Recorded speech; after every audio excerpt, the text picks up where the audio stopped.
कहानी की शुरुआत स्कारलेट से होती है, जो एक ड्यूक वेंडेमियन की बेटी है और काइल की फियांसे।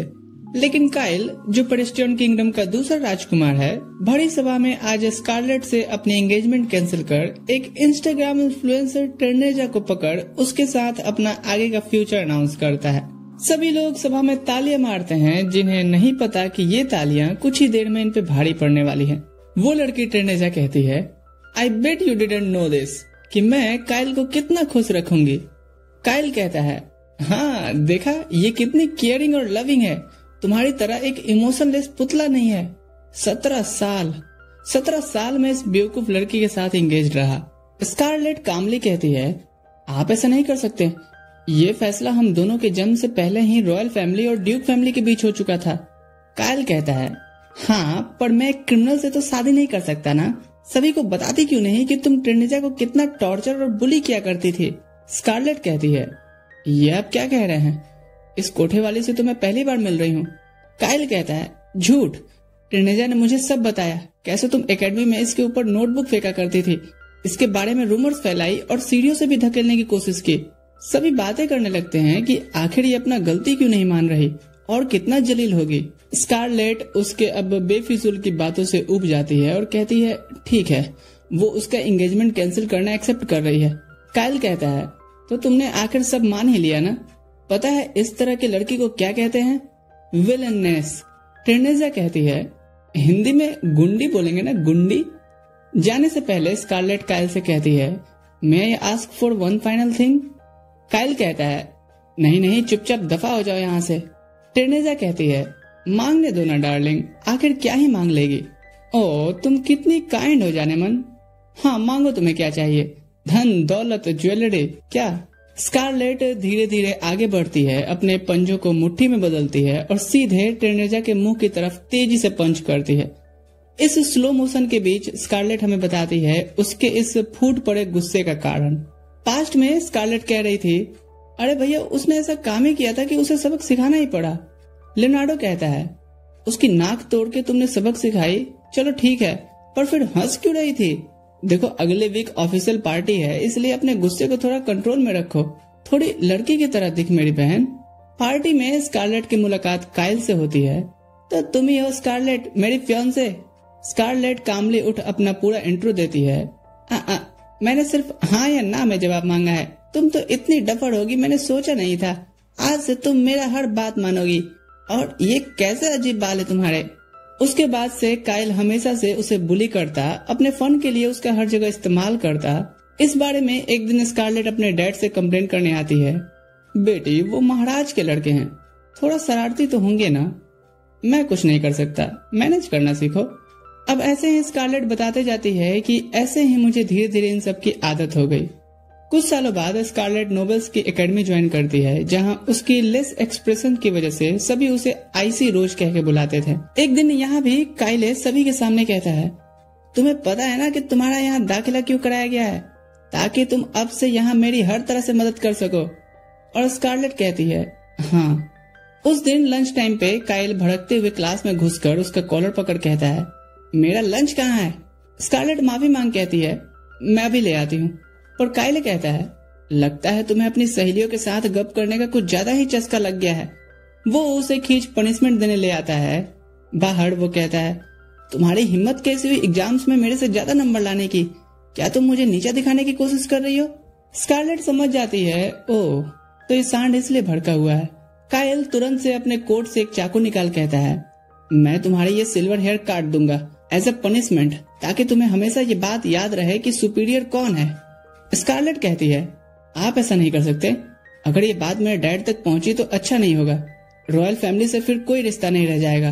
काइल कहता है, कौन, वो ड्यूक वेंडेमियन, वो तो मेरे बाप का कुत्ता है, कुत्ता। और रही बात रिश्ते की, तो वो तो वैसे भी नहीं है, तुम्हें बस पूरी जिंदगी मेरा गुलाम बन के रहना है बस। वो आगे बढ़ता है और इधर स्कारलेट मुक्का बनाती है कि ऐसी हरकतें तो वो कतई बर्दाश्त नहीं कर सकती। पर इससे पहले ये स्कारलेट वेंडेमियन स्कारलेट जॉनसन में बदले, काइल का बड़ा भाई जूलियस कहता है, ओए प्रेम के पंछियों, कहीं और जाके लड़ो ना। वो नीचे आके कहता है, वैसे हो क्यों रही है इतनी बहस। काइल उसे बीच में ना घुसने कहता है, पर जूलियस आगे बढ़ते हुए काइल की तरफ से माफी मांगता है। स्कारलेट अपना मुक्का छुपाते हुए कहती है, कोई नहीं, ये तो रोज का है। क्या? मैंने बुली करने तक तो सुना था, ये धमकाना और रौब जमाना ये सब क्या है छोटे? ये झूठ बोल रही है, बल्कि ये मेरा कोई कहना तक नहीं मानती। ओए कहाँ मर गया, तितलियों में लगा रहेगा, भाई साहब को लेके जाए यहाँ से। उसका असिस्टेंट माफी मांगता है कि मैं पहले राजकुमार को कुछ नहीं कह सकता, चाहे ये आपका ऑर्डर ही क्यों ना हो। काइल यहाँ से गुस्से से स्कारलेट की तरफ देखता है और भाग निकलता है। स्कारलेट सोचती है, ये कल अब और ज्यादा गुस्से में मुझसे मिलने आएगा। फिर भी वो जूलियस का थैंक्स कहती है। जूलियस कहता है, थैंक्स तुम्हें उससे बचाने के लिए था या उसे तुमसे बचाने के लिए? स्कारलेट समझ जाती है कि जूलियस ने उसका बनाया मुक्का देख लिया होगा। वो पूछती है, आप पेड़ पे क्या कर रहे थे? मैं अक्सर वहाँ चढ़ के बुक्स पढ़ता हूँ। यहाँ हमें पता चलता है प्रिंस जूलियस क्वीन के पहले बेटे हैं और गद्दी के उत्तराधिकारी भी। पर कुछ बेकार के नॉवेल्स को जूलियस की इतनी सच्चाई और अच्छाई बर्दाश्त नहीं होती, तो वो गधे काइल को चढ़ाते बढ़ाते हैं कि वही राजा बनने लायक हैं। इससे इन दोनों के ग्रुप के बीच कहीं नहीं बनती, इवन स्कूल में भी नहीं। यहाँ जूलियस कहता है, किताबें तो बहुत पढ़ ली, लगता है अब कोई चेहरा पढ़ना बाकी है। स्कारलेट उसकी बातों से एक पल के लिए सरप्राइज होती है, पर दिन वही सेम एक्सप्रेशन ले आती है। कुछ दिनों में जब टेस्ट रिजल्ट्स आते हैं, स्कारलेट देख के हैरान होती है कि वो सेकंड आ गई है और जूलियस फर्स्ट है, वो भी ओवरऑल सारे सब्जेक्ट्स में अच्छा स्कोर करके। जब जूलियस उसके सामने आता है, वो उसे कांग्रेस करती है, पर वो उसके कानों में आकर कहता है, परफेक्ट तो मैं बचपन से ही हूँ, बस कोई ध्यान नहीं देता। स्कारलेट उसे एक चैलेंज की तरह लेती है और हर एक फील्ड में 10 गुना ज्यादा प्रैक्टिस करती है। कुछ दिनों बाद फिर से हुए टेस्ट में स्कारलेट जूलियस को पीछे छोड़ देती है। वो आके उसे कांग्रेस करता है और हेड पैट करते हुए कहता है, तुम्हारा क्लास के बाद वो एक्स्ट्रा एफर्ट करना, वाह, मेरे लिए तो वो बहुत सेटिस्फाइंग था, क्योंकि तब मेरे अलावा तुम्हें कोई और नहीं देख रहा था। स्कारलेट का एकदम से चेहरा उतर जाता है। उसके जाने के बाद उसकी फ्रेंड्स पूछती हैं, क्या वो जूलियस के साथ कोई खास रिलेशनशिप में है, क्योंकि शायद वो तुम्हें खुश करने के लिए ही जानबूझ के सेकंड आए हैं। ये रूमर फैल जाता है और स्कारलेट अब सोच लेती है कि वो जूलियस के अब किसी भी और चढ़ावे में नहीं आएगी। जूलियस उसे मॉर्निंग में ग्रीट करता है, कोई रिस्पॉन्स नहीं। लंच में कोई रिस्पॉन्स नहीं। इवनिंग में वो खुद को रोक नहीं पाती और कहती है, क्या कोइंसिडेंस है ना प्रिंस, हम आज 3 बार टकराए। जूलियस कहता है, ओह कोइंसिडेंस नहीं, बल्कि मैं तो जानबूझकर तुम्हारे सामने आ रहा हूँ। स्कारलेट का शकल देख जूलियस हंस पड़ता है, ये कहते हुए कि तुम भले ही सारे इमोशंस को अपने चेहरे के पीछे छुपा के रखने की कोशिश करो, लेकिन फिर भी वो मुझे दिख ही जाते हैं। स्कारलेट शॉक्ड होती है, क्योंकि उसने तो प्रिंस काइल के बिहेव की वजह से खुद का फेशियल एक्सप्रेशन खो ही दिया था। वो चलते हुए पूछती है, आजकल प्रिंस काइल नहीं दिख रहे हैं? जूलियस कहता है, हाँ, मुझे भी वो नमूना तुम्हारे आसपास नहीं दिख रहा। तभी स्कारलेट को रियलाइज होता है कहीं जूलियस इसीलिए तो उसके आसपास नहीं घूम रहे हैं ताकि काइल उससे दूर रह सके। उसके चेहरे को देख जूलियस कहता है, देखा, तुम्हारे एक्सप्रेशंस बाहर आना चाहते हैं, पर तुम खुद ही इन्हें दबा के रख रही हो। तुम पे ये सिल्वर हेयर काफी अच्छे लगते हैं और मैं इसे किसी बेवकूफ की हरकतों की वजह से अलग नहीं होने दे सकता। वो बताता है कि अब तक के उसके किताबों के अध्ययन में उसने उसके जैसा इंटरेस्टिंग और अजीब प्राणी नहीं देखा। स्कारलेट फिर से उसकी बातों में खोने लगती है, पर कहती है, एक्सक्यूज मी, हाँ मैं झूठ नहीं कह रहा, ये देखो। वो अपना वाइल्ड लाइफ ऑब्जर्वेशन नोटबुक दिखाता है, जिसमें उसने स्कारलेट को 5 स्टार अल्ट्रा रेयर स्पीसीज में रखा था। जूलियस पूछता है, क्या वो उसके भाई की जगह उसके साथ इंगेज होना चाहती है? और स्कारलेट बड़े ही कोल्ड अंदाज में कहती है, नहीं। सीन प्रेजेंट में आता है और स्कारलेट टेरेसा को थैंक्स कहते हुए रख के देती है कि आज उसके वजह से ही उसके गुस्से का बांध टूट चुका है। काइल उसका ये साइड देख के हैरान होता है, तो स्कारलेट कहती है, तेरे पास भी आती हूँ राजा, रुक तो। उससे पहले जरा इन बारातियों से तो निपट लूं जो इतने दिनों से बस तमाशे की तरह सब कुछ देखते आए हैं। Bring the action.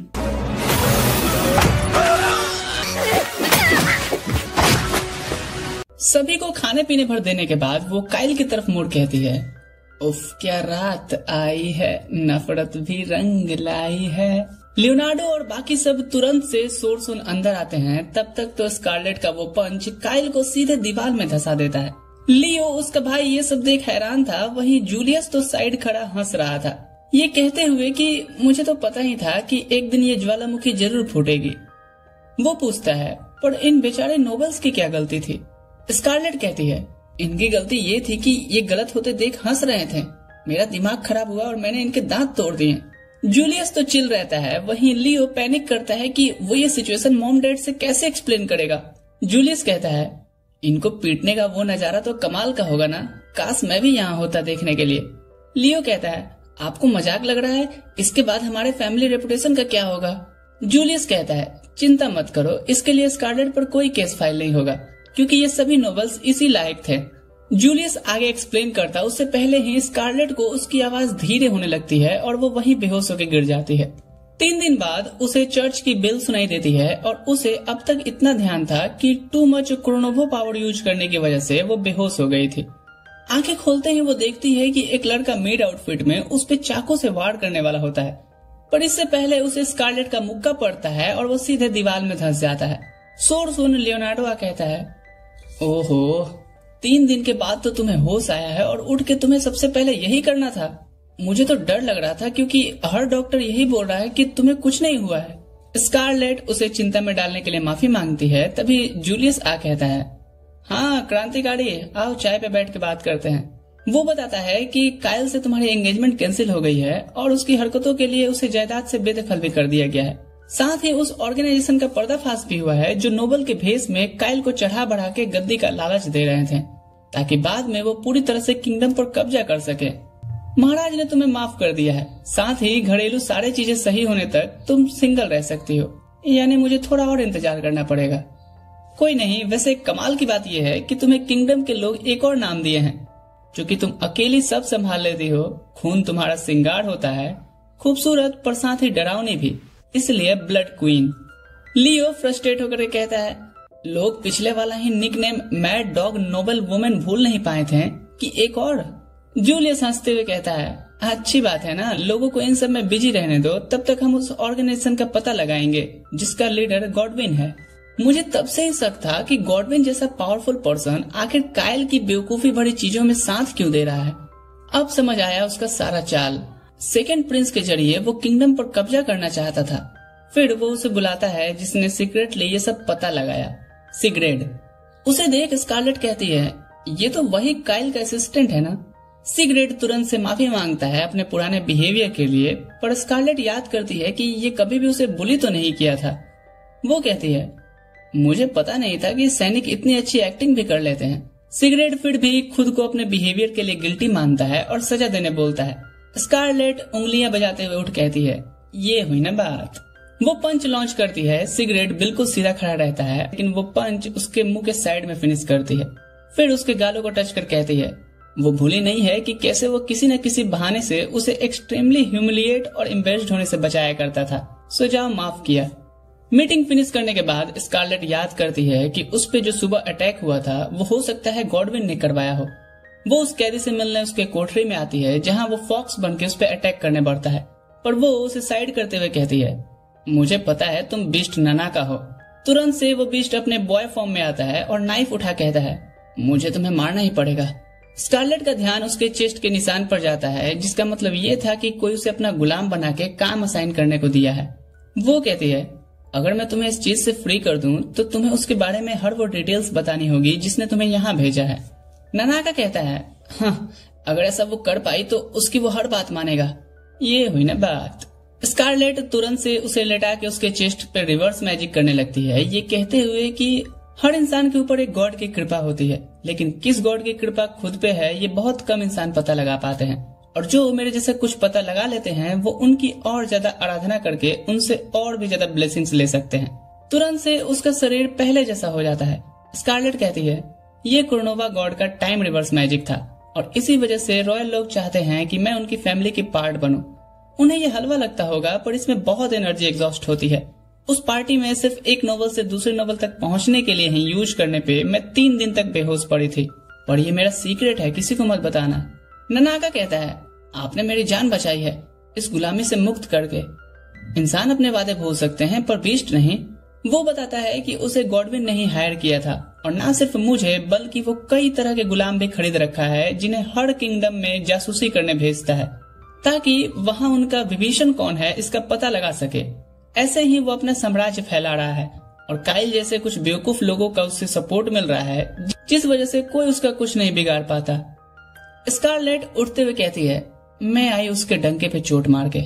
नानाका कहता है, क्या उसके आसपास हमेशा गार्ड्स रहते हैं? इस मामले को आपके भाई और प्रिंस जूलियस को इंटरनली ही संभालने दीजिए। स्कारलेट कहती है, ना, उसमें मजा नहीं आएगा, मैं उसे अरेस्ट होने से पहले धोना चाहती हूँ।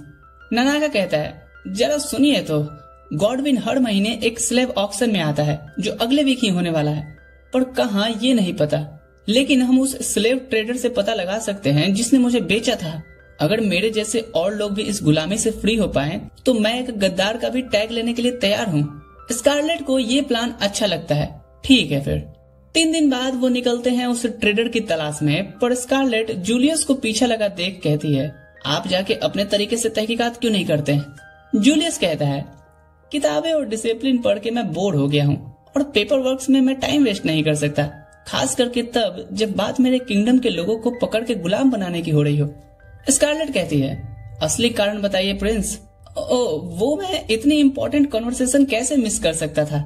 दरअसल मैं वहीं कोठरी के साइड खड़ा था। अभी इनकी बातें चल ही रही होती हैं कि कुछ बैंडिट्स इनसे अपनी चीजें उनके हवाले करने बोलते हैं। स्कारलेट तुरंत से अपना फिस्ट तैयार कर कहती है, आके ले जाओ। नानाका कहता है, हमें इनसे लड़ना नहीं चाहिए, ये हमें उस ट्रेडर के बारे में इंफॉर्मेशन दे सकते हैं। स्कारलेट कहती है, मुझे तो ये लातों के भूत लग रहे हैं। नानाका कहता है, रुकिए तो। वो आगे आकर के पूछता है कि क्या कोई जंक दल्ले को जानता है? जाहिर सी बात है उनके कानों में जू तक नहीं रेंगती और वो उन पे अटैक करके सब कुछ जल्दी से छीन लेने की बात कर रहे थे। स्कारलेट कहती है, मैंने बोला था ना। वो अपने फिस्ट में क्रोनोवा की ब्लेसिंग लाती है और एक बैंडिट को रख के देती है और वो किसी लट्टू की तरह नाच के गिरता है, फिर दूसरा कोई टप्पा खा करके। थोड़ी ही देर में उन्हें समझ आ जाता है कि उन्होंने गलत महिला से पंगा ले लिया है। ये तो लेडी ऑफ बीटिंग निकली। जूलियस स्कारलेट का नया नामकरण सुन हंस रहा होता है। आखिरी वाला माफी की भीख मांगता है तो स्कारलेट कहती है, अगर मजाक सह नहीं सकते तो किया भी मत करो। वो उसे भी ध्वस्त करने वाली ही थी कि तभी वो कहता है, मुझे पता है जंक कहाँ है, वो पास कहीं एक बाड़ में है।